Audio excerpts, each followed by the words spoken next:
Hello students, मैंने कल आपको लास्ट लेक्चर में बताया था टॉप लेवल ऑफ मैनेजमेंट, ठीक है ना। टॉप लेवल, मिडिल लेवल और लोअर लेवल, ठीक है ना। अब हमारा आगे का पॉइंट आता है फंक्शन ऑफ मैनेजमेंट, प्रबंधन के कार्य के मैनेजमेंट में कौन कौन से काम होते हैं, कौन या फिर मैनेजर या फिर उस पोस्ट के जो व्यक्ति रहते हैं कौन कौन से काम करते हैं, ठीक है ना। उसके बारे में डिटेल। तो मेन फंक्शन ऑफ मैनेजमेंट जो उनके मेन काम होते हैं वो होते हैं 6 काम। पहला प्लानिंग, ऑर्गेनाइजेशन और स्टाफिंग, डायरेक्शन, कंट्रोलिंग और कोऑर्डिनेशन। अब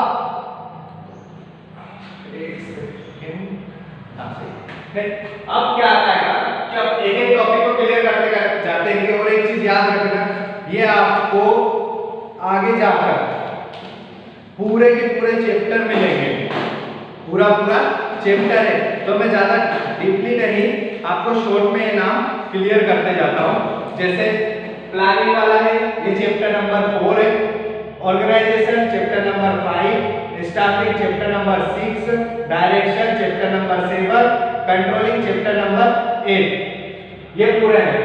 अब बचा हुआ आपका कोऑर्डिनेशन नहीं आया, कोऑर्डिनेशन चैप्टर नंबर 1 जो अभी कर रहा है ना, इसी में कोऑर्डिनेशन की पूरी डिटेल दे रखी है।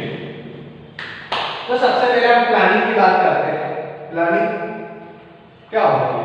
प्लानिंग होती क्या है पता सभी को कि होती क्या। हम किसी भी काम को करने के लिए जाते हैं तो उसके लिए पहले जो प्लानिंग करते हैं, मतलब जो योजना बनाते हैं उसे प्लानिंग की जाती है, ठीक है। हमें किसी की शादी में जाना है तो उसके लिए प्लानिंग करेंगे, कौन सी गाड़ी से जाएंगे, कब निकलेंगे, कब पहुंचेंगे, वहां कौन से कपड़े पहनेंगे, क्या करना है क्या नहीं करना, कौन से गाने बजाना, ऐसे सब की आपकी प्लानिंग चलती रहती है, ठीक है ना। तो ये हो गई प्लानिंग। बट अब शादी ब्याह की बात नहीं कर रहे हैं, यहाँ पर हम बात कर रहे हैं बिजनेस। अब बिजनेस में प्लानिंग तो मैं पूरी स्टेप लेता हूँ, एक शुरू से आखिर तक की पूरी स्टेप लेता हूँ, जिसमें हम सारे एक एग्जांपल में सारे पॉइंट क्लियर करते हैं। मेरे माइंड में एक आइडिया है कि मेरे को बिजनेस करना है, मेरे को ये बोल सकते हैं किसी भी चीज का एग्जांपल ले लेता हूँ। मैं शायद एक रेस्टोरेंट का ले लेता हूँ, ठीक है। मेरे को एक रेस्टोरेंट चलाना है या फिर इंदौर में एक रेस्टोरेंट डालना है जिसका मैं योजना बना। अब सबसे पहले क्या होगा, ऐसा तो है कि मैं गया और जाके बिजनेस चालू कर दिया और हो गया काम, नहीं। पहले पूरी प्लानिंग करनी पड़ेगी। प्लानिंग कैसी होगी? क्या मेरे को बिजनेस डालना है, मेरे माइंड में आइडिया है कि मेरे को रेस्टोरेंट डालना है, ठीक है। बट कहाँ डालना है, कब डालना है, ठीक है ना, किस चीज का डालना है। अब रेस्टोरेंट किस चीज का होता है? खाने का ही होता है, लेकिन उसमें भी वैरायटी बहुत सारी हो जाती है, ठीक है ना। ये हो गया। उसके बाद लोकेशन, मतलब बहुत सारी चीजें ऐसे देखनी पड़ेगी और प्लानिंग करनी पड़ेगी आपको। मैंने आइडिया ले लिया, मेरे को यार एक काम करता हूँ, सुपर कॉरिडोर पे डालना है, ठीक है ना। या फिर ले सकता हूँ मेरे को कालाई नगर चौराहे पे डालना है। अब कालाई नगर चौराहे पे डालता हूँ, कालाई नगर चौराहे पे वैसे ऑलरेडी इतने सारे हैं, ठीक है ना। अब आगे बढ़ते हैं, कहाँ डाला जाए, कहाँ डाला जाए, तो कुछ ना कुछ आइडिया लगा के हमने जुगाड़ लगा ली क्या इस रोड पे डालना है। चलो ठीक है, मैंने एग्जांपल लेकर ये बोल सकता हूँ कि जो हमारा एयरपोर्ट है इसके सामने कोई जगह पड़ी है, वही मैंने एक रेस्टोरेंट के लिए जगह बुक कर दी। ये हो गया, ठीक है। अब जगह बुक कर दी, ठीक है। पहला काम तो मैंने कर लिया कि यार मैंने योजना बनाने की एयरपोर्ट के पास मेरे को चाहिए जगह चाहिए, ठीक है ना। कौन सा चाहिए रेस्टोरेंट? मुझे यार इंदौर में खाने का शौक है, तो ये मान के चलो सभी तरह के। तो एक काम करते हैं, इंडियन फूड, सभी तरह का इंडियन फूड, ठीक है। वो साउथ इंडियन हो, महाराष्ट्रियन हो या फिर बंगाली या किसी भी तरह का सारा फूड हम अवेलेबल करवाएंगे, ठीक है। ये मेरी योजना बन गई, मतलब मेरी प्लानिंग हो गई। मैंने ये ले लिया क्या मैं इस तरह का उसका मतलब जो इंटीरियर डिजाइन होगी वो इस तरह से होगी, मैं एडवर्टाइज उसका इस तरीके से करूंगा, ठीक है ना। मैं टीवी पे न्यूज़ दूंगा या फिर पेपर में प्रिंट कर पाऊंगा या पैम्पलेट्स बंटवाऊंगा, ठीक है ना। मैं स्टार्ट करूंगा तो इतना डिस्काउंट दूंगा। ऐसे बहुत सारी मैंने प्लानिंग बना ली और मेरा काम चल गया। ये हो गया मेरा प्लानिंग का काम खत्म। अब नेक्स्ट आते हैं ऑर्गेनाइजेशन। अब ऑर्गेनाइजेशन प्लानिंग तो मैंने कर लिया। प्लानिंग के लिए भी ऐसा नहीं है कि मैं अकेले लगाऊं, मेरे को 4 लोगों से राय लेना पड़ी है, ठीक है। क्या तुम्हारे पास कोई आइडिया हो तो मेरे को बताओ, क्या मैं क्या करूं, क्या अच्छा रहेगा, क्या बुरा रहेगा। अब चाहिए ऑर्गेनाइजेशन। मैंने बोल दिया वहां पे हमें एयरपोर्ट के सामने जो जगह पड़ी है वहां पे हमें रेस्टोरेंट डालना है, ठीक है ना। अब ऑर्गेनाइजेशन, संगठन, अकेला व्यक्ति कर दूंगा क्या मैं? पॉसिबल है क्या? नहीं है। अकेला व्यक्ति में कुछ नहीं कर सकता। क्या मैं जाके वहां पे इंटीरियर का काम कर पाऊंगा कि कच्चा माल खरीदूंगा कि अपने स्टाफ को होता है ना, तो मेरे को सबसे पहले चाहिए एक ग्रुप चाहिए, एक संगठन चाहिए, ऑर्गेनाइजेशन चाहिए जो मेरी टीम में शामिल हो। ठीक है, मैं ऑनर हो गया, ठीक है, तो मेरे को ऑनर के साथ में मैनेजर चाहिए, सुपरवाइजर चाहिए, ऐसे मैंने अलग अलग पूरी टीम बना के रखी है। मतलब पूरा एक ऑर्गेनाइजेशन मैंने बना के रखा, जिनको सबको अपना अपना काम मैंने बांट दिया कि भैया रेस्टोरेंट बन रहा है, इसकी पूरी आप करो। ठीक है, रेस्टोरेंट में अगर अच्छा माल लगता है उसके जिम्मेदारी किसी और को दे दी, उसकी डिजाइनिंग का काम किसी और को दे दिया। ठीक है, तो उनके अंदर जो वर्कर काम करेंगे उनकी जिम्मेदारी किसकी रहेगी, ये सब मुझे रिपोर्ट करेगा। ठीक है, ये हो गया मेरा ऑर्गेनाइजेशन, संगठन। अब आता है स्टाफिंग, नियुक्तियां। अब भैया आपका रेस्टोरेंट बनके तैयार हो गया है, अब क्या करना है, आपको स्टाफ रखना है कि नहीं रखोगे? बिना स्टाफ के काम चल जाएगा क्या? नहीं चलेगा। आप क्या करोगे, केस काउंटर संभालोगे कि कस्टमर को संभालोगे कि वेटर बनोगे, क्या करोगे? तो अब क्या करना है, आपको स्टाफिंग करनी, नियुक्तियां करनी है। अब उसके लिए हमारा मोटिव क्या था कि हमें इंडिया के सारे फूड अवेलेबल करवाने, इंडिया के सारे फूड अवेलेबल करवाने हैं कि जितना भी साउथ इंडियन, महाराष्ट्रियन सब तरह। तो हमें सबसे पहले ऐसा कुक चाहिए जो सभी तरह के डिश बना सकता। पॉसिबल हो तो ठीक है, नहीं हो तो भैया एक को 10 तरह की डिश आती है, एक को दूसरी तरह की आती है, तो भैया हमको 2 से 3 कुक रखने पड़ेंगे। ठीक है ना, सेफ रखने पड़ेंगे। वेटर हमें प्लानिंग रखी है, प्लानिंग में सब बना हुआ कि हमें 10 वेटर चाहिए, 15 वेटर चाहिए। ठीक है ना, सिक्योरिटी गार्ड चाहिए, हमें क्लीनर चाहिए, तो ऐसे बहुत सारे जो स्टाफ होता है अब उनकी भर्ती करिए हमने। ठीक है, थर्ड पॉइंट, पहला प्लानिंग जमाई, दूसरे को बिजनेस के ऑर्गेनाइजेशन मतलब पूरा एक मैनेजमेंट बनाकर उस बिजनेस को तैयार करना, खड़ा करना। अब उसमें क्या करनी है, हमने स्टाफ की भर्ती करनी है। हो गया। अब नेक्स्ट और डायरेक्शन, स्टाफ हो गया।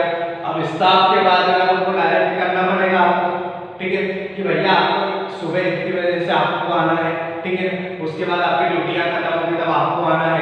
ठीक है, यहाँ पर ये वाला व्यक्ति बैठेगा, इस टाइम से ये वाला व्यक्ति काम करेगा, आपको ये काम करना है, ये करवाना है, कैसे करवाना है, क्यों नहीं करना, ये सारी प्लानिंग आपको करनी पड़ेगी, डायरेक्शन देना पड़ेगा क्योंकि आप ओनर हो। ठीक है, अगर मैं नहीं, चलो ठीक है मैं ओनर हूँ, मैं नहीं आ रहा बिजनेस, बट मैंने जो मेरी मैनेजमेंट कमेटी बिठा रखी है, सारी जिम्मेदारी किसकी रहेगी, उन व्यक्तियों।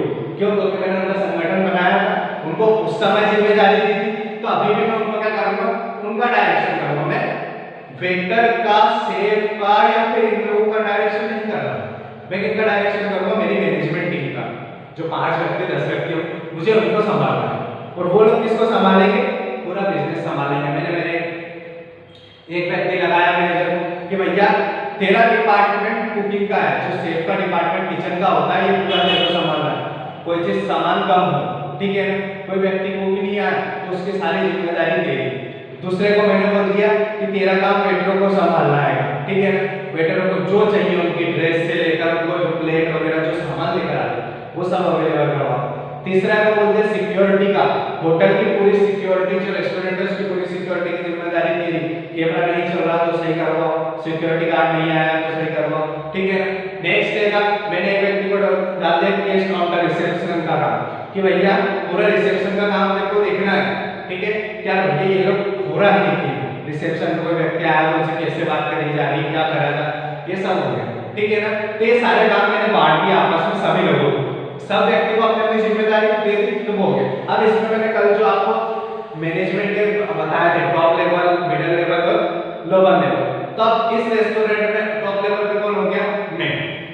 ठीक है ना, टॉप लेवल पे मैं हो गया। मिडिल लेवल पे कौन होगा, जो मेरी 5-6 लोगों की टीम है वो, और लोअर लेवल पे कौन होगा, जो उन मिडिल लेवल लोगों के काम, मेरी टीम के जो 5-6 लोग हैं उनके नीचे जो लोग काम कर रहे हैं वो लोअर लेवल पे। ये 3 तरह का हमारा मैनेजमेंट हो गया, डायरेक्शन हो गया। अब कंट्रोलिंग, नियंत्रण, कंट्रोलिंग क्या होती है, किसी पे कंट्रोल रख लेना, दबाव रखना। मेरा कंट्रोल मेरे 6 वर्करों पे होना चाहिए। ठीक है, मुझे उन 6 वर्करों पे, जो मेरे मैनेजर है, सुपरवाइजर है, उन लोगों पे मेरा कंट्रोल होना चाहिए कि यार ये व्यक्ति मेरे हिसाब से काम करे। ठीक है, हाँ, लेकिन कंट्रोल का मतलब ये नहीं होता कि आप दबाव बनाओ। कंट्रोल का मतलब होता है कि आप उनको उस तरीके से काम करवाओ कि आपका काम भी चलता रहे और उन्हें कोई परेशानी ना हो। पता चला आप उनका ऑर्डर देते जा रहा होगे, वो 2 दिन 4 दिन 8 दिन करेगा, फिर हो जाएगा, क्या रे बॉस ही बेकार है, हमारा तो ऑर्डर ही ऑर्डर देता, हम लोगों को टेस्ट नहीं कर रहे, तो आप उनकी जरूरत का ख्याल रखो, वो आपके लिए काम करेंगे, ठीक है। आप कंट्रोलिंग आपके जो 6 वर्कर हैं, मैं तो बोलता हूँ वर्कर मान लो या फिर मेरे फ्रेंड मान लो या फिर मेरी मैनेजमेंट टीम मान लो, उनको अगर मैं व्यवस्थित रखूंगा तो वो नीचे अच्छे से काम करेंगे, ठीक है ना। मतलब उनके नीचे जो वर्कर है उनको व्यवस्थित रखेंगे, उनको व्यवस्थित रखा तो मेरा बिजनेस अच्छा चलेगा, ठीक है। तो ऐसे करके मेरा बिजनेस बढ़ता जाएगा। बट कंट्रोलिंग इस तरीके से होना चाहिए कि किसी को तकलीफ ना हो और आपका बिजनेस चलता रहे, ठीक है ना। नेक्स्ट आता है कोऑर्डिनेशन, समन्वय। समन्वय मतलब एक दूसरे के पीछे में समन्वय होना चाहिए, कोऑर्डिनेशन होना चाहिए। क्या मेरे जो 6-5 वर्कर हैं उनको मेरी बात समझ में आना चाहिए, क्या मैंने उनसे बोला क्या है, उनको करना क्या है, ठीक है। ये उनको मेरी बातें सारी समझ में आना चाहिए। अब पता चला मैं यहाँ से चिल्लाते जा रहा हूँ, उनको एक बात भी समझ में नहीं है कि आप सबने क्या बोला था, क्या हुआ, जैसे आप लोगों का मुझ में, ठीक है ना। कोऑर्डिनेशन बनता है, मैं आपको एक्सप्लेन कर रहा हूँ, आप उस चीज को समझ रहे हो, ठीक है ना। क्या सर ने ये चीज बोली, अभी ये करना है, तो ये हमारे बीच में क्या हो गया, कोऑर्डिनेशन बन गया है। तो ऐसे स्टाफ और मैनेजमेंट कमेटी के बीच में क्या होना चाहिए, कोऑर्डिनेशन होना चाहिए, ताकि हर व्यक्ति उनको कोई परेशानी हो तो वो आपसे आके कह सके, आपको कोई प्रॉब्लम हो तो आप उनसे जाके कह सकते हो, ठीक है। ये होगा हमारे क्षेत्र। अब मैंने ज्यादा बहुत सारा बोल दिया है, हालांकि इतना भी बोलने की इच्छा थी, बट क्योंकि पूरे चैप्टर है, जब पूरे चैप्टर करना है हमें तो इतना ज्यादा डीपली अध्ययन पढ़ने की जरूरत नहीं है। प्लानिंग, किसी कार्य को करने के लिए योजना बनाना। ऑर्गेनाइजेशन, उस कार्य को कंप्लीट करने के लिए पूरा एक ग्रुप बनाना। स्टाफिंग, उस कार्य के लिए वर्करों की आवश्यकता पड़ती है कि तो स्टाफ में रखना पड़ेगा, ठीक है। डायरेक्शन, आपके नीचे जितने लोग कर रहे हैं उनको डायरेक्ट करो। नेक्स्ट है कंट्रोलिंग, आपका उन वर्करों पर स्टाफ पर पूरा कंट्रोल होना चाहिए। कोऑर्डिनेशन, आपका उन लोगों पे समन्वय होना चाहिए कि वो आपकी बात समझ सके, आप उनकी बात समझ सको। ये होगा हमारे फंक्शन ऑफ मैनेजमेंट, प्रबंधन के कार्य, ठीक है ना। यह आपको पूरी बुक में और डिटेल दे रखी है, ठीक है। हिंदी मीडियम और इंग्लिश मीडियम दोनों के बुक में फर्स्ट चैप्टर में इनकी डिटेल दे रखी, तो आप इनकी पूरी डिटेल कॉपी में लिखकर और ग्रुप में सेंड कर दीजिए, यही आपका होमवर्क है। और इसी के साथ आपका चैप्टर क्लोज हो जाएगा, शायद नहीं अभी नहीं होगा, 1 या 2 लेक्चर और लगेगा आपके इसी चैप्टर में, ठीक है। Thank you.